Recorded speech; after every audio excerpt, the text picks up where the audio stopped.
Peindre, manipuler les couleurs, c'était à l'origine s'approprier le pouvoir colorant des matériaux naturels, c'est-à-dire le pigment proprement dit. Certains pigments ont des histoires fort étranges.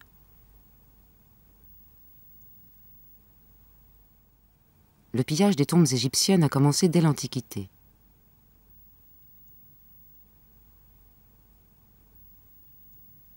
Les momies, entourées de bandelettes colorées par la garance, le safran ou le bitume, faisaient l'objet d'un trafic lucratif. Débitées en morceaux ou en poudre, elles étaient exportées comme remède favorisant longévité, virilité ou fécondité. Séduits par sa teinte jaune-brun, les peintres de la Renaissance adoptent cette poudre comme pigment. À la fin du XVIIIe siècle, un marchand de couleurs parisien place une momie dans sa vitrine et prend ce nom pour enseigne. Ces couleurs estampillées à la momie seront appréciées des peintres jusqu'au XXe siècle. C'est l'une des anecdotes surprenantes liées à l'histoire de la peinture.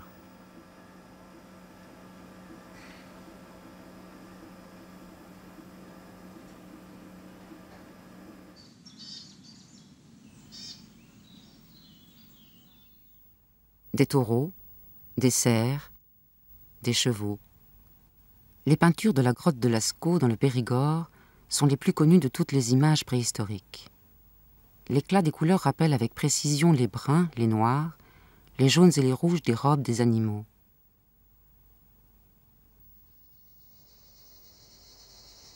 Toutes ces nuances ont été obtenues à partir de quelques couleurs seulement, des couleurs présentes dans la terre, et en particulier les ocres.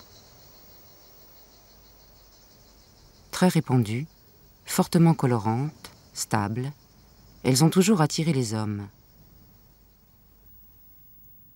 L'ocre rouge abonde dans les sépultures préhistoriques. Sa couleur évoque le sang, symbole de vie, et sans doute l'ocre était-elle sacrée comme elle l'est encore dans certaines régions. Les hommes préhistoriques procédaient peut-être comme le font toujours les aborigènes australiens ou certains peuples d'Afrique. L'ocre ramassée dans la nature est broyée. Une fois réduite en poudre, elle est récupérée. Délayée dans l'eau, dans une graisse ou une huile, elle est ensuite appliquée aux doigts.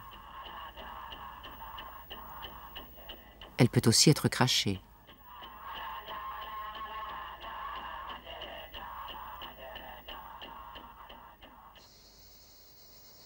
Les ocres sont des roches sédimentaires constituées d'argile et de sable et teintées par des oxydes de fer. L'ocre jaune, la plus abondante, se transforme en ocre rouge par chauffage. Les hommes préhistoriques avaient découvert cette technique. Ils savaient aussi mêler les pigments à de la craie pour créer des dégradés. Ou bien ils mélangeaient plusieurs pigments entre eux, engendrant de nouvelles nuances. L'hématite, l'un des minéraux colorant l'ocre, est un oxyde de fer noir à reflets métalliques. Broyée, elle donne une poudre allant du pourpre à l'orangé. On l'a retrouvée dans des grottes ornées sous forme de crayons montrant de nombreuses stries d'usure. L'hématite est la base des figures rouges de la grotte d'Altamira en Espagne.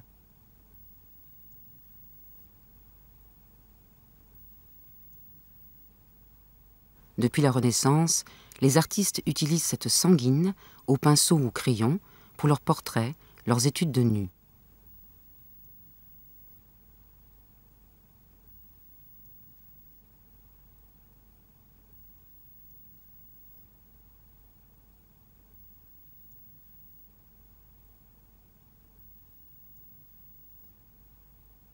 Dans les abris ou les grottes, existent aussi des peintures de couleur blanche à base de kaolin, l'argile la plus pure, ou de craie.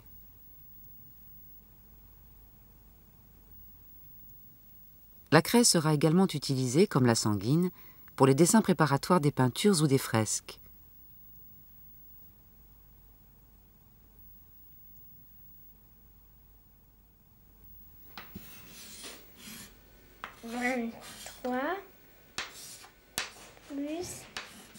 Et puis, la craie reste l'amie de l'ardoise de l'écolier et des murs.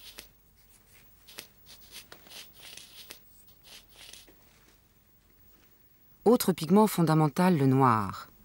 Le trait noir, base du dessin, est sans doute né des jeux spontanés avec les bois brûlés dès l'invention du feu.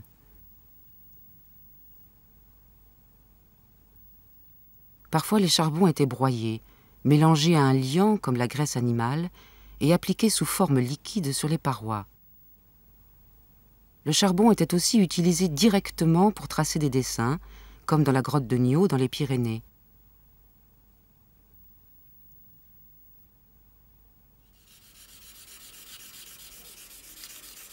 Nos fusains en sont la continuation moderne.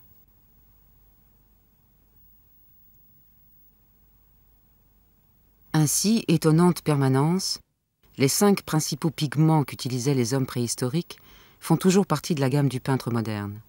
Ocre jaune, ocre rouge, craie, noir de charbon et matite.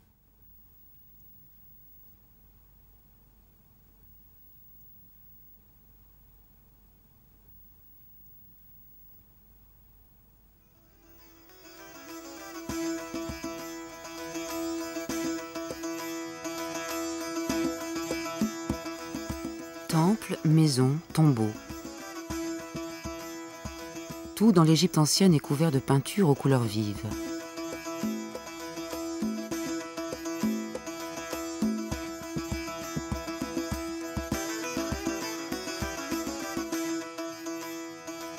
Une fresque du tombeau de Kamwast, dans la vallée des Reines, représente Ramsès II devant Ré, le dieu soleil.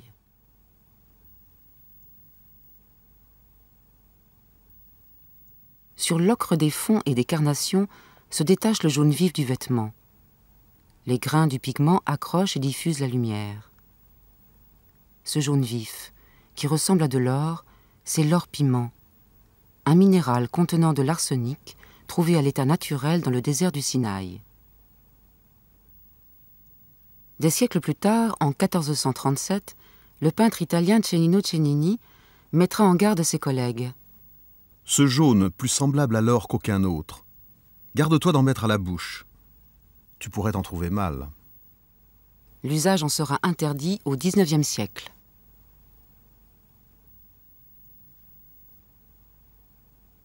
Deux autres couleurs caractérisent l'Égypte, le vert et le bleu.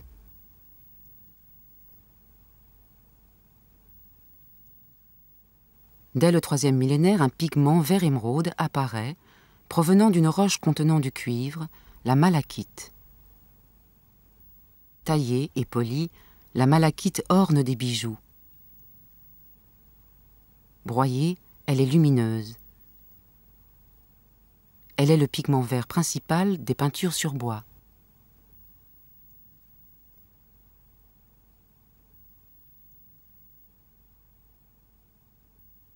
La coupe d'un minuscule prélèvement photographié au microscope nous montre les grains de malachite.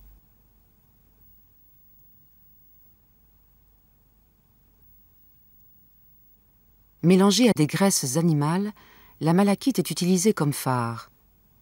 Cléopâtre en aurait maquillé ses paupières.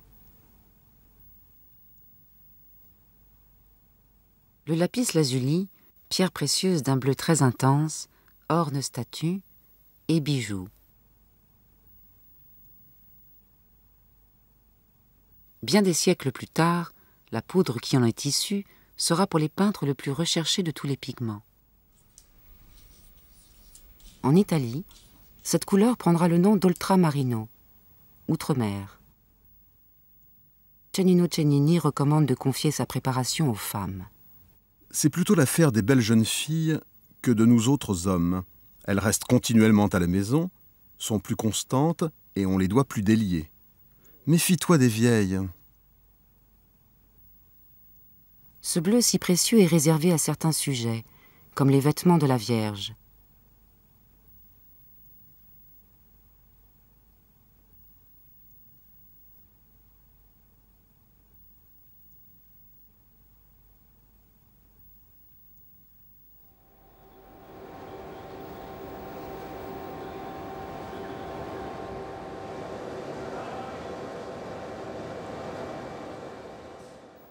Les Égyptiens savent colorer le vert et mettent au point un bleu de synthèse qu'ils nomment lapis lazuli fabriqué. Il est obtenu lors de la cuisson du verre, mêlé à des copeaux de cuivre. Il imite le lapis lazuli et, en effet, a été confondu avec lui sur certains bijoux. Il sera nommé à l'époque moderne bleu égyptien. Cette pâte de verre, finement broyée, donne aussi une poudre utilisée comme peinture et comme encre.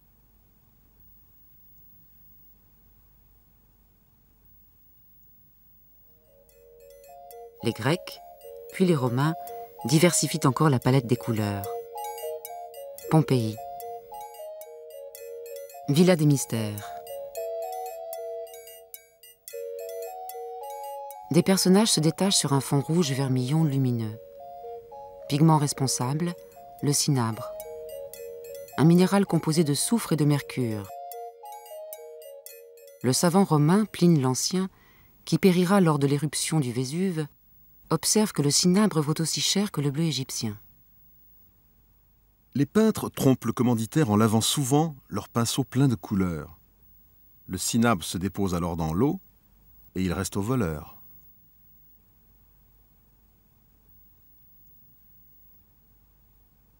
Les Romains font aussi usage de verres nouveaux comme les terres vertes, des argiles colorées. Ces terres vertes joueront un grand rôle dans l'histoire de la peinture. Par exemple, elles serviront de sous-couche aux carnations roses des peintures a tempera italiennes du Moyen-Âge. Cette technique permet de moduler avec finesse ombres et reliefs.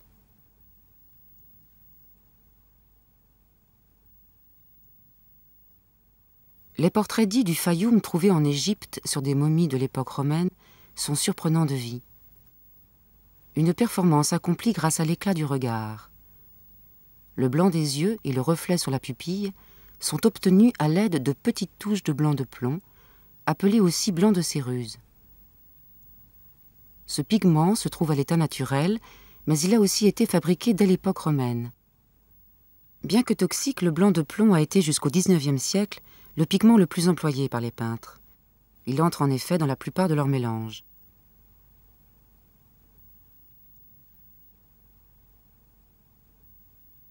Il est aujourd'hui complété ou remplacé par les blancs de zinc ou de titane.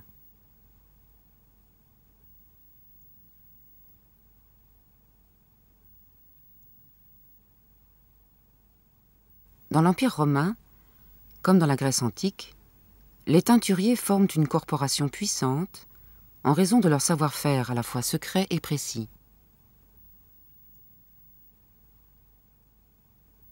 Pour fixer la couleur sur la fibre, un mordant doit être utilisé.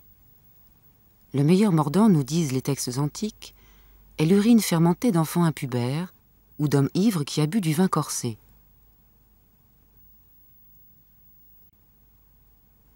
À Pompéi, les teinturiers recueillent cette urine dans des citernes particulières. Est-ce preuve de son efficacité?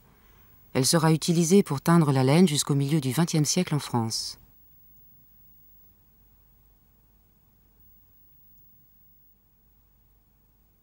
Depuis la haute antiquité, les teintures sont extraites de végétaux comme le jaune du safran, le rouge de la garance,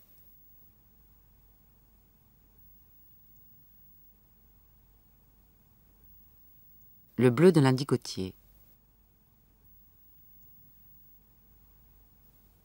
ou encore d'animaux comme le murex. D'une glande de ce gastéropode marin provient la pourpre dont seuls les empereurs romains et l'aristocratie peuvent se vêtir.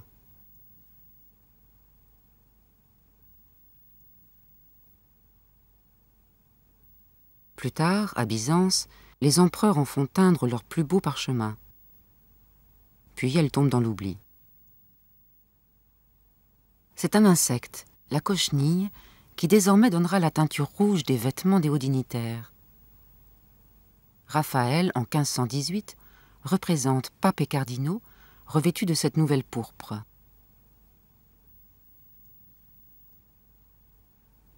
Ces teintures liquides, absorbées par des poudres minérales, donnent des lacs rouges, violettes ou jaunes, utilisables par des peintres.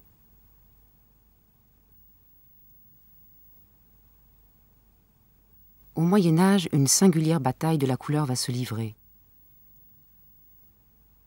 Les teinturiers de rouge sollicitent fresquistes et verriers pour peindre le diable en bleu et ainsi en dévaloriser la couleur. Mais en vain. Le bleu a tant de succès que, délaissant le rouge, les rois de France puis d'Angleterre s'en revêtent.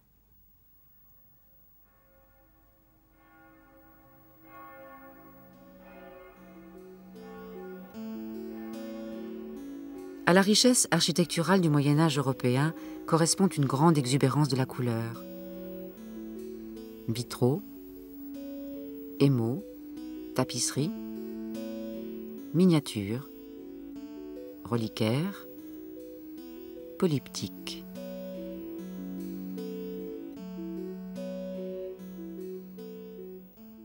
Le jaune des verriers ou massicots dans l'acceptation ancienne a un ton jaune vif lumineux. Il est obtenu en chauffant à 800 degrés un mélange de plomb et d'étain. Diverses variétés de ce pigment ont coexisté. Un jaune de plomb et d'étain est le pigment jaune, du tricheur à l'as de carreau de Georges de la Tour, celui de la dentelière de Johannes Vermeer.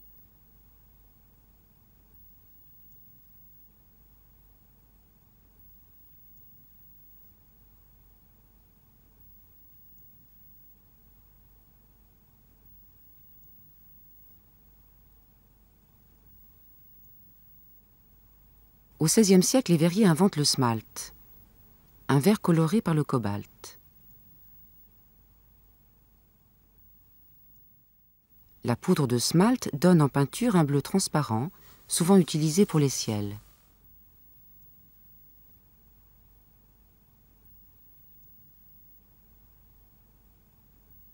À cette époque, les pigments étaient vendus par les apothicaires et les épiciers, le plus souvent en blocs compacts secs. Ils devaient donc être broyés au pilon avec de l'eau ou d'autres liants.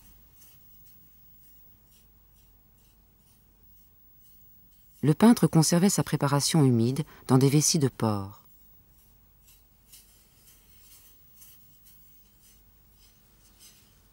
À chacun sa finesse de broyage. La gamme particulière d'un peintre en dépendait souvent.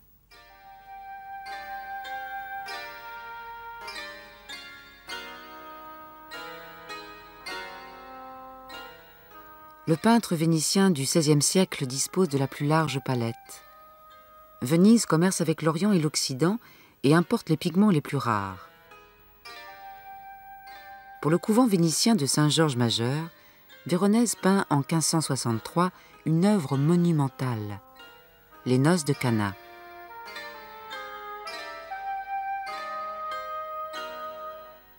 Les analyses de pigments prélevés au cours de la restauration du tableau, menée au Louvre à partir de 1989, permettent de comprendre comment le peintre obtient les multiples effets colorés de sa palette.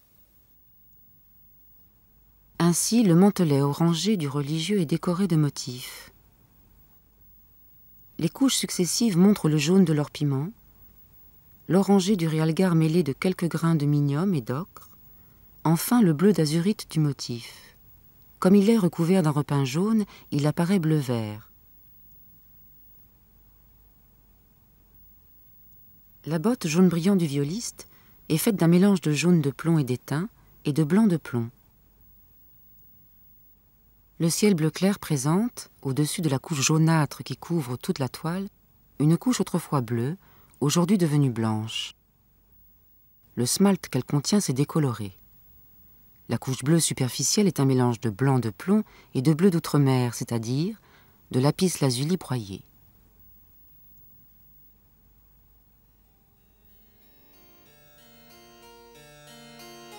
Un siècle plus tard environ, Poussin, pour composer ces ciels bleus, utilise encore un mélange de blanc de plomb et de lapis lazuli.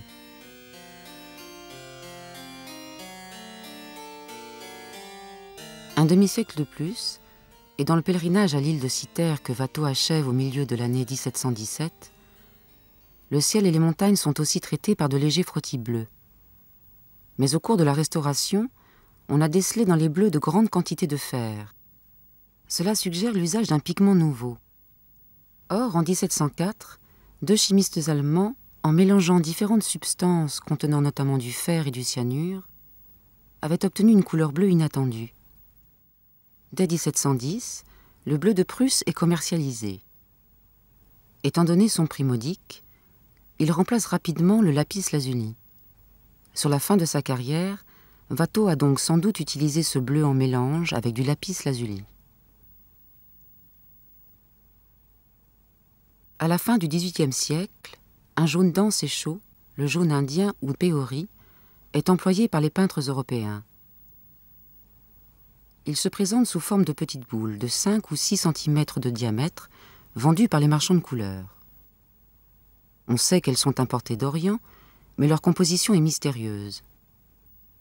En fait, on ne le découvrira qu'à la fin du XIXe siècle, des laitiers bengalis nourrissaient leurs vaches de feuilles de manguier indigestes. L'urine des vaches, très chargée de bile, laissait après évaporation un dépôt dont on faisait de petites boules. Les miniaturistes indiens utilisaient ce pigment depuis plusieurs siècles.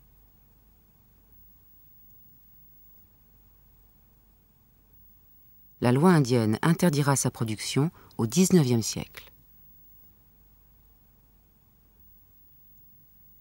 À cette époque, une multitude de corps synthétiques vont remplacer certains pigments naturels.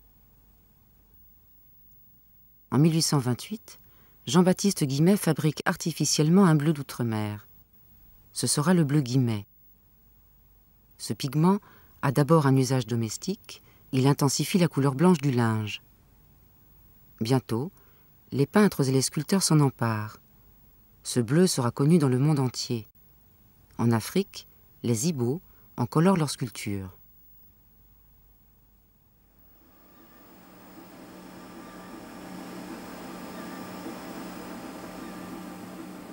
Tout va donc changer à partir du XIXe siècle. Le marchand de couleurs a remplacé l'apothicaire.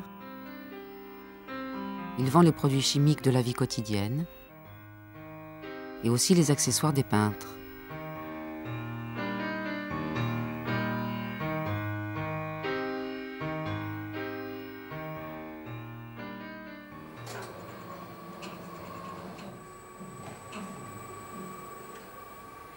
La concurrence entre firmes chimiques jette sur le marché une grande quantité de nouveaux pigments. Il s'agit souvent des molécules mêmes qui donnaient leur pouvoir colorant aux matériaux naturels. Ainsi, l'alizarine remplace la garance.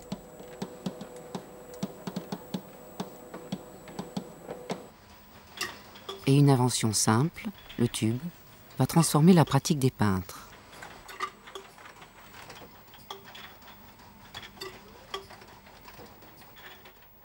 Les pigments sont désormais vendus sous bien des formes et pour tous les usages artistiques.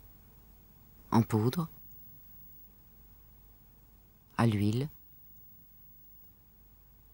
à l'eau dans la gouache ou dans l'aquarelle, en préparation plus ou moins dure dans le pastel ou le crayon, ou très diluée sous forme d'aérosol. Puis s'ajouteront les gouaches vinyliques et acryliques. Mais la démarche de l'homme préhistorique qui se saisit du pouvoir colorant de la terre pour fabriquer des images est peut-être le principe constant de l'art.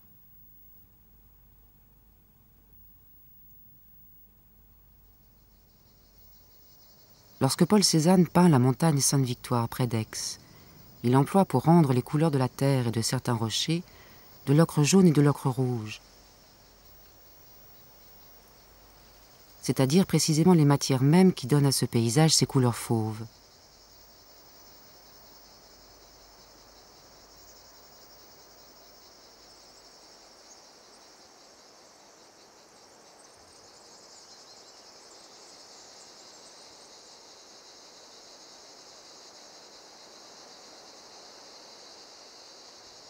Le geste magique des origines a subsisté après des millénaires.